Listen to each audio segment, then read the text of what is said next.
he slammed the Conservative shadow housing minister for taking measures that led to increased child poverty in the UK. LBC's Ben Kentish recently clashed with Conservative shadow housing minister Kevin Hollinrake in a fiery on-air exchange over child poverty, as the pair debated the impact of the child benefit cap. The row erupted when Hollinrake defended his party's 14-year record by insisting that getting people into work was the best way to tackle poverty. But Kentish quickly challenged his claim, pointing out that most people claiming child benefits are already in work. However, Hollinrake insisted this is why the Conservatives made work pay more. He hit back. "We want those jobs to be better paying, which is why we increased the national living wage, and got 2/3 of median income, some of the record increases for those people, on national living wage." However, Kentish confronted him with a stark statistic, saying, "But in the time you were in government, Mr. Hollinrake, the number of children pushed into relative poverty increased by 600,000. He pointed out this meant the Conservative Party's measures were not successful. Hollinrake brushed off the figure, accusing the LBC host of picking one statistic, but Kentish retorted, "But it's a pretty damning one.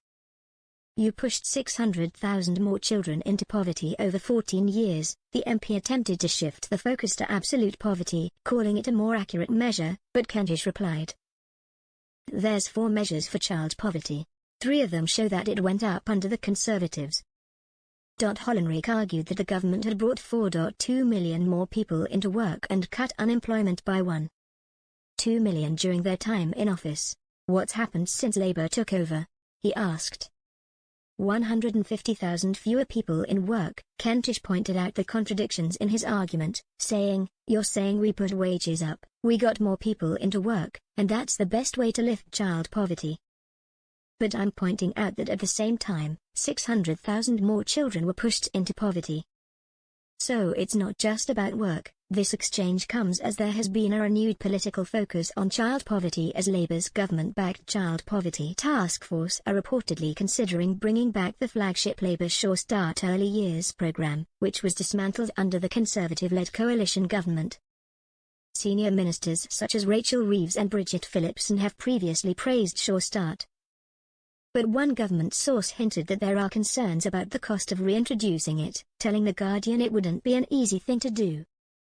The Institute for Fiscal Studies recently found that Sure Start generated £2 in savings for every £1 spent and delivered over £2.8 billion in long-term financial benefits at its peak. Meanwhile, Keir Starmer is under pressure to address child poverty by lifting the 2-child benefit cap, which is a policy that was introduced under the Conservatives.